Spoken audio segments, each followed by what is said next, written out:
오늘은 진흙 같은 인생을 살던 한 사람이 예수님을 만남으로 개바, 반석이라는 놀라운 삶을 살아낸 한 사람에 대한 이야기입니다. 우리가 잘 알고 있는 시몬 베드로. 그 시몬 베드로는 물고기 잡는 어부였죠. 그런데 그가 교회의 페트라, 반석이 됩니다. 기억나시죠? 내가 내 위에 내 교회를 세우리니 음부의 권세가 이기지 못하리라. 또한 예수님은 그에게 천국 열쇠도 주셨습니다. 내가 내게 천국 열쇠를 주노니 네가 땅에서 매면 하늘에서도 매이고 땅에서 풀면 하늘에서도 풀리리라. 여러분, 그 베드로의 한 번의 설교로 돌아오고 회심하고 중생하고 거듭난 천국의 영혼들이 3,000이나 되었다는 것을 우리는 잘 알고 있습니다. 어떻게 갈릴리 바다에서 비린내 나는 물고기 잡던 한 인간 시몬이 이 엄청난 개바, 반석의 삶을 살 수 있었던 것일까요? 오늘 이 본문의 말씀을 중심으로 5가지 그 연결고리를 함께 생각해보고 은혜받고 도전받는 시간이 되기를 원합니다. 첫 번째는 그 시몬은 예수님과의 만남을 통해서 개바, 반석이 되었다 하는 것이죠. 우리가 잘 알고 있는 대로 시몬 베드로는 갈릴리 바다에서 물고기 잡는 어부였습니다. 그러던 어느 날 이 찾아오신 예수님을 시몬은 만나게 되죠. 그리고 만난 예수님으로 인해서 그 인생이 맞습니다. 개바, 반석이라는 삶으로 바뀌어지게 되었습니다. 베드로는 예수님을 만남으로 고기 잡는 어부가 아니라 사람의 영혼을 구원하는 위대한 삶의 주인공이 됐죠. 자기가 살아갈 수 있는, 자기가 살아낼 수 있는 인생보다 더 빛나는 삶을 살다 간 사람이 바로 이 시몬 베드로입니다. 사실 베드로가 고기를 잡아봐야 얼마나 잡았겠습니까? 물론 성경에 보면 2배 가득 그물이 찢어지는 인생이었다고 말합니다. 한 번은 153마리나 길어 올렸다고 말합니다. 그래 봐야 그 인생은 고기 잡는 인생에 지나지 않습니다. 그러나 베드로가 예수를 만나고 그의 삶은 놀랍게 달라지죠. 혹 기억하십니까? 베드로가 예루살렘에 있는 사람들에게 너희가 죽였던 예수가 하나님께서 그를 다시 살리셔서 우리 조상이 기다렸던 메시아 주 그리스도가 되게 하셨느니라 라고 할 때 그들의 마음에 찔림이 옵니다. 마음에 찔려 형제여 우리가 어찌할꼬 탄식하는 그들 향해서 베드로는 외칩니다. 너희가 회개하여 각각 예수 이름으로 세례받고 죄의 사함 입어 성령을 선물로 받으라. 이 그리고 패역한 세대에서 구원함을 받으라. 이 말을 듣고 돌아온 사람이 모두 몇 명이었답니까? 3,000명이 돌아왔다고 합니다. 여러분, 한 사람의 영혼이 천하를 주고도 바꿀 수 없을 만큼 존귀하다고 하셨는데 심지어는 예수님께서 귀신 들린 한 사람을 고치기 위해서 돼지떼 2,000마리를 몰살시키는 것을 아까워하지 않으셨다면 3,000명의 영혼을 돼지 2,000으로 계산하면 3,000 곱하기 2,000 600만 마리입니다. 그러니 베드로가 물고기 잡는 시몬에서 이 영혼을 구원하는 엄청난 인생이 되었다는 거 하는 것은 얼마나 놀라운 일이 아닐 수 없더라 하는 것이죠. 저는 우리 성동교회 모든 성도님들이 베드로가 시몬이 예수님을 만나 개바가 되었던 것처럼 예수님을 만나는 저와 여러분들 다 되실 수 있기를 주의 이름으로 축원합니다. 사실 오늘 본문에 등장하는 안드레와 요한이라는 제자는 예수님의 제자가 아닙니다. 원래는 세례 요한의 제자입니다. 근데 세례 요한이 보라 세상 죄를 지고 가시는 하나님의 아들이로다. 하나님의 어린 양이로다. 했던 이 말씀 듣고 예수님을 따라갑니다. 정말 그렇다면 내가 그분을 만나야겠다. 근데 예수님과고 하룻밤을 함께 지내죠. 그리고 난 다음에 이분이 진짜 하나님의 아들, 메시아이구나 하는 것을 직감하게 됩니다. 그리고 그 안드레가 그 다음날 찾아간 사람이 바로 자기 형 시몬이었던 거죠. 형, 내가 메시아를 만났어. 내가 메시아를 만났어. 그 말을 하게 된 거죠. 하룻밤 함께 대화를 해보니까 이분이 진짜 하나님의 아들 그리스도라는 것을 깨닫게 된 거죠. 심지어는요.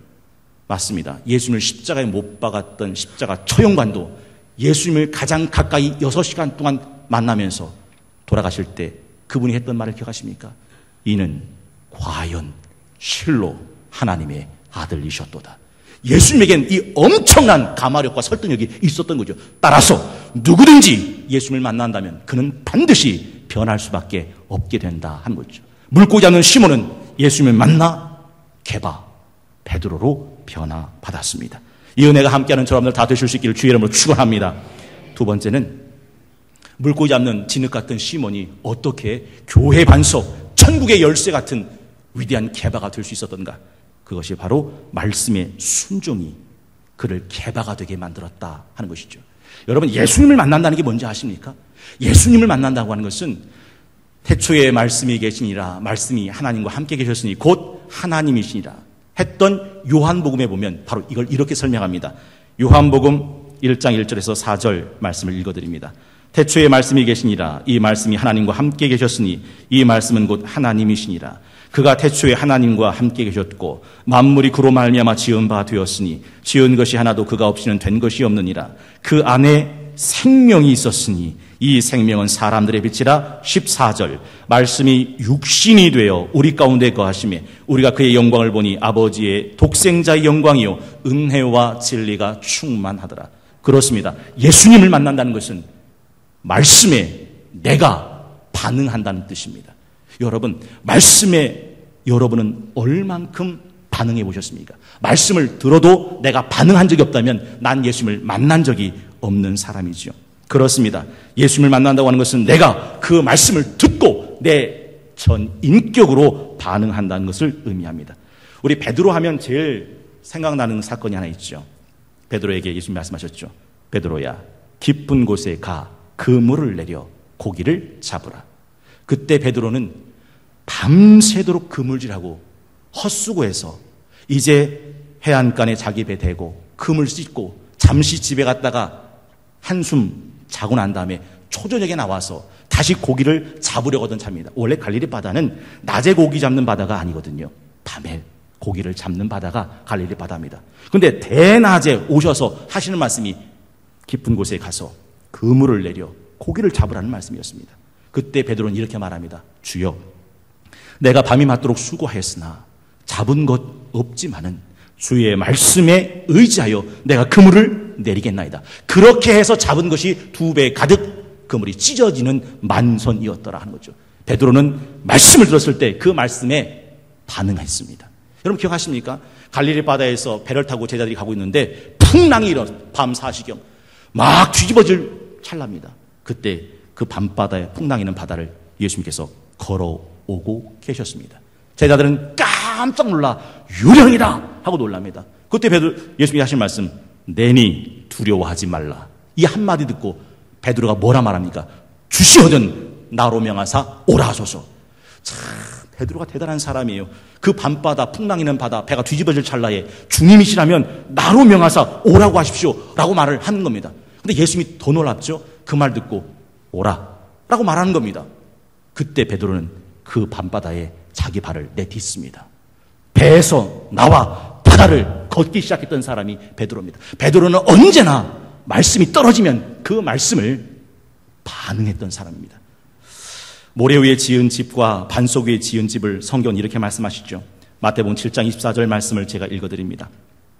그러므로 누구든지 나의 이 말을 듣고 행하는 자는 그 집을 반석 위에 지은 지혜로운 사람 같으리니 비가 내리고 장수가 나고 바람이 불어 그 집에 부딪히되 무너지지 아니하나니 이는 주추를 반석 위에 놓은 까닭이요 나의 이 말을 듣고 행하지 아니하는 자는 그 집을 모래 위에 지은 어리석은 사람 같으리니 비가 내리고 장수가 나고 바람이 불어 그 집에 부딪힘에 무너져 그 무너짐이 심하니라. 말씀 듣고 행하는 자는 비가 오고 장수나고 바람 불어도 무너지지 않는데 말씀을 들었는데 들은 말씀대로 순종이 없으면 실행함이 없으면 비 오고 바람 불고 장수나면 그냥 무너져 내린다는 거죠. 시몬 그는 말씀이 떨어지면 온몸으로 부딪혀서 그 말씀을 살아냈던 사람입니다. 그래서 시몬의 인생은 개바, 반석, 바위가 될 수 있었더라 하는 것이죠. 세 번째, 그 연약한 진흙 같은 시몬이 어떻게 교회 반석 천국의 열쇠를 쥔 개바, 바위가 될 수 있었는가? 세 번째가 눈물의 회개가 있었기 때문입니다. 여러분, 베드로는 마지막 최후 만찬 때 예수님께 너무 엄청난 말을 듣습니다. 베드로야, 오늘 밤 너는 나를 모른다고 부인할 것이다. 베드로는 깜짝 놀랍니다. 주님 무슨 말씀을 그렇게 하십니까? 내가 주님을 어떻게 따라왔는데요? 이 사람들은 몰라도 저는 아닙니다. 내가 죽을지언정 주를 떠나지 않겠나이다. 예수님이 하신 말씀, 아니 오늘 닭이 울기 전 너는 나를 3번이나 모른다고 할 것이다. 그리고 그 말대로 예수님은 겟세마네 동산에서 체포당합니다. 가야바 대제사장 뜰에 끌려가죠.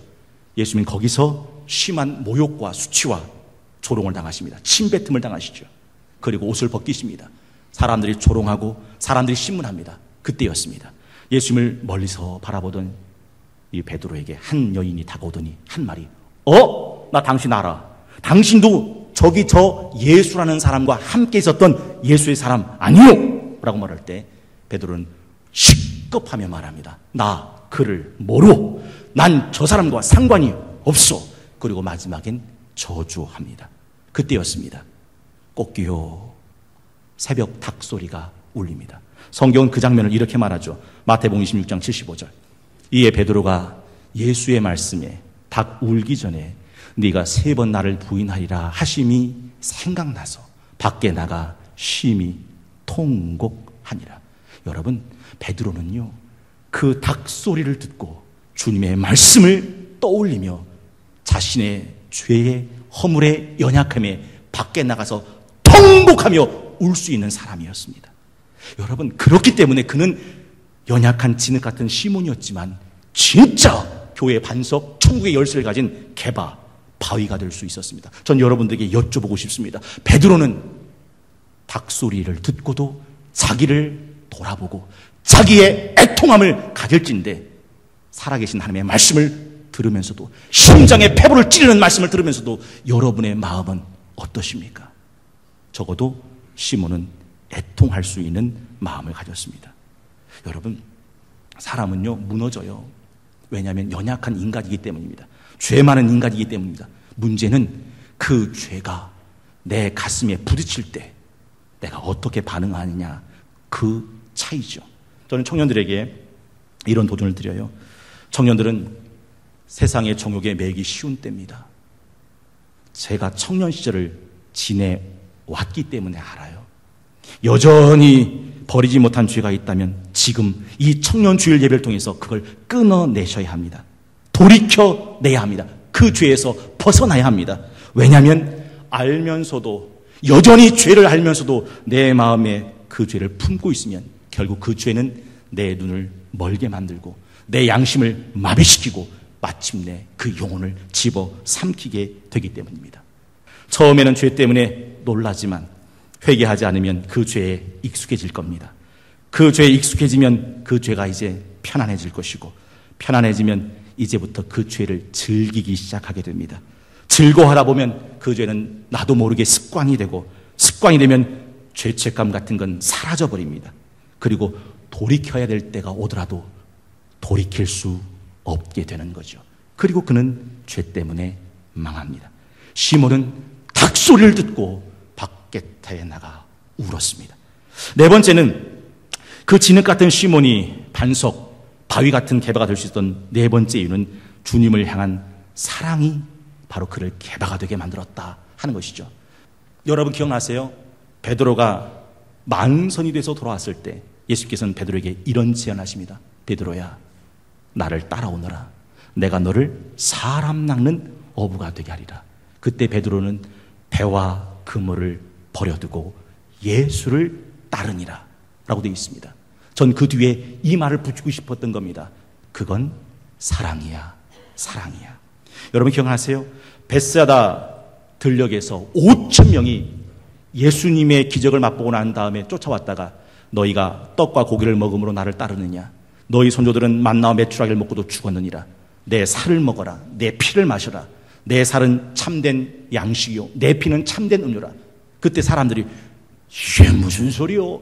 어렵다. 누가 이 말의 뜻을 알리요? 하면서 다 예수님을 떠나갑니다. 5,000명이 한꺼번에 썰물 빠져서 쫙 빠져나갑니다. 예수님께서 옆에 있던 제자들에게 묻습니다. 너희도 가려느냐? 너희도 가려느냐? 그때 베드로는 대답합니다. 주여, 영생의 말씀이 여기 계심에 우리가 네게로 가오리까? 저는 그 뒤에 붙이고 싶은 겁니다. 이건 사랑이야, 사랑이야. 여러분 기억나세요? 분명히 예수님은 십자가에 못 박혀 죽으셨습니다. 모든 예수님을 따르는 사람들이 패닉 상태에 빠져들었어요. 그 예수님이 십자가에 죽으셨으니까. 그때 3일 후 여인들이 예수님의 무덤에 갔다가 헐레벌떡 달려옵니다. 예수님이 부활하셨어요! 외치기 시작하죠. 성경에 보면 그 11 제자들이 다 그 말을 듣고 황망하여 헛소리 한다고 생각했습니다. 무슨 소리 하는 거예요? 아휴, 마음이 워낙 낙심되니까 미쳤나 보네. 그때 성경은 그 11 제자 중에 딱 한 사람, 베드로만은 그 자리에서 펄떡 일어나 그 무덤으로 뭐 했답니까? 달려갔답니다. 여러분 생각해 보십시오. 예수님이 부활했다는 소식을 듣고 그 무덤으로 냈다 다름지 않은 그 베드로의 모습을 생각해 보십시오. 전 그 뒤에 붙이고 싶은 겁니다. 그건 사랑이야. 베드로는 모든 것을 포기하고 3년 전 자기 본업 갈릴리 바다로 고기 잡아 내려가죠. 그런데 예수님은, 부활하신 예수님은 그날 그 새벽 갈릴리 바다까지 쫓아오시죠. 그리고 이른 새벽에 얘들아 잡은 고기가 있느냐? 없습니다.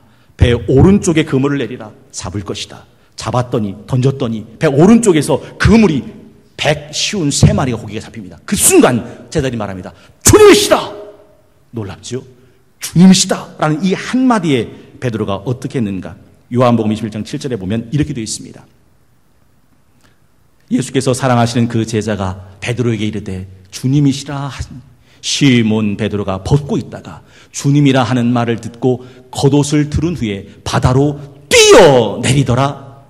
계속해서요, 다른 제자들은 육지에서 거리가 불과 한 50칸쯤 되므로 작은 배를 타고 물고기 든 그물을 끌고 와서, 여러분 지금 제자들과 베드로의 마음이 구별이 되십니까? 주님이야 라는 이 한마디 듣고 베드로가 뭐 했답니까?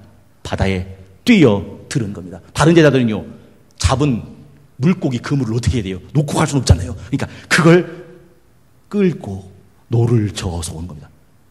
어느 세월에 그 짧은 시간도 견딜 수 없어 베드로는 뛰어들어요. 전 그 뒤에 붙이고 싶은 겁니다. 그건 사랑이야. 갈릴리 바다에 찾아오신 예수님께서 베드로에게 물으시죠. 바요나 시몬아, 너 나 사랑하느냐? 베드로는 대답합니다. 내가 주를 사랑하는 줄 주님께서 아십니다. 바요나 시몬아, 너 나 사랑하느냐? 내가 주님을 사랑하는 줄 주님께서 아십니다. 바요나 시몬아, 네가 나를 사랑하느냐? 내가 주를 사랑하는 줄 주님이 아십니다. 3번을 연거푸 물으시죠. 왠지 아십니까? 베드로가 가야바 대제사장에서 자기 입으로 예수님을 3번 부인했던 그 입술을 사랑의 고백으로 씻어주시는 주님의 마음이었습니다.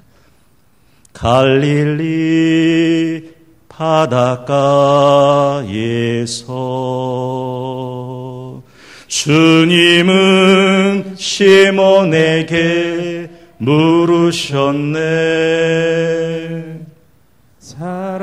사랑하는 시몬아, 넌 날 사랑하느냐? 오 주님, 당신만이 아십니다. 진흙 같은 시몬이 흔들리지 않는 개바가 될 수 있던 이유가 뭔지 아십니까? 주를 향한 사랑이 있었기 때문입니다. 마지막 5번째가 있는데, 시몬이 어떻게 개바가 될 수 있었던가? 그것은 주께 받은 사명이 있었기 때문에 그가 시몬이 아니라 개바가 될 수 있었습니다. 저는 우리 청년들에게 이런 도전을 드리고 싶어요. 청년들은 그냥 교회를 왔다 갔다 하며 성경 공부나 하려고 신앙생활을 하는 것이 아닙니다. 진짜 사랑한다면 주의 몸된 교회에서 사명을 감당하십시오. 여러분, 성가대에 들어가는 것, 그건 사랑이야. 여러분 기억하십시오. 내가 주님을 사랑하는 줄 주께서 아십니다. 이 3번의 고백을 받으셨던 예수님께서 그 베드로에게 하신 말이 이겁니다. 그래, 내 양 먹여라. 내 양 쳐라. 내가 내 양을 네게 맡긴다. 그리고 베드로는 그때부터 맡기신 사명을 목숨을 다해 감당합니다. 하늘소리 찬양단에 서서 노래하는 건 노래가 아닙니다. 그건 사랑이야. 주일학교 교사에서 콧무드에 어린애를 얼르고 달래고 섬기는 교사가 되는 건, 그건 교사가 아닙니다. 그건 사랑이야. 사랑은 사명을 감당하는 겁니다. 여러분, 저는 우리 성동교회 모든 성도들, 특별히 하바라기 청년들이 주의 몸된 교회를 열심히 사역하시고 사명을 감당하셔서 그것이 여러분들이 주님을 사랑한다는 사랑의 증거가 되시기를 주의 이름으로 축원합니다. 축원합니다. 교회는 아무나 올 수 있지만 교회는 아무렇게나 다니는 곳이 아니기 때문입니다. 교회를 위한 수고가 주님을 향한 사랑이 되게 하십시오. 여러분, 베드로는요, 첫 번째 제자는 아니었습니다. 원래 첫 번째 제자는 안드레예요. 그리고 난 다음에 요한이고, 그리고 세 번째가 베드로입니다. 그런데 첫 번째 제자는 아니었지만 예수님의 12제자 중에 가장 큰 제자가 된 사람이 바로 베드로였습니다. 여러분, 해병대 표어 중에 이런 표어가 있답니다. 오늘의 나는 어제보다 더 강하고 내일의 나는 오늘의 나보다 더 멋져야 한다. 저는 이렇게 도전해드리고 싶어요. 새벽 이슬 같은 우리 하바라기 청년분들은 어제의 청년부가 아니라 오늘 더 강해지고 오늘 더 멋있어지는 하바라기 청년부가 되실 수 있기를 주의 이름으로 축원합니다.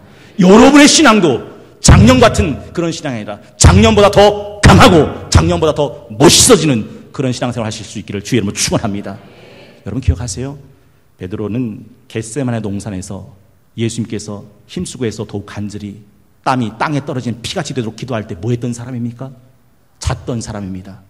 그렇게 잠에 빠졌던 그 베드로가 예루살렘 성전 미문에서 나면서부터 안진뱅이를 일으킬 때 그 시작은 제9시 기도 시간에 베드로가 기도하러 성전에 올라가다가 베드로는요, 잤던 신앙이 아니라 9시 기도 시간이 있었던 사람입니다. 어제보다 더 강해졌고 어제보다 더 멋있어진 사람이 바로 시몬에서 게바로 바뀐 베드로였습니다. 기억나시죠? 가야바 대전에서 계집종이 나 당신 알아요. 당신 저 예수라는 사람과 같은 사람 아닙니까? 그 계집종의 말에 시겁해서 나 예수 저 뭐 사람 모르요. 저주까지 해버렸던 그 베드로가 산헤드린 공회에서 예수 이름으로 말하지도 가르치지도 말라. 다시 말하면 죽여버리겠다는 이 산헤드린 공포 속에서 베드로는 대답합니다. 하나님 앞에서 당신 말 듣는 것과 하나님의 말씀을 듣는 것 어느 것이 옳은가 판단하라.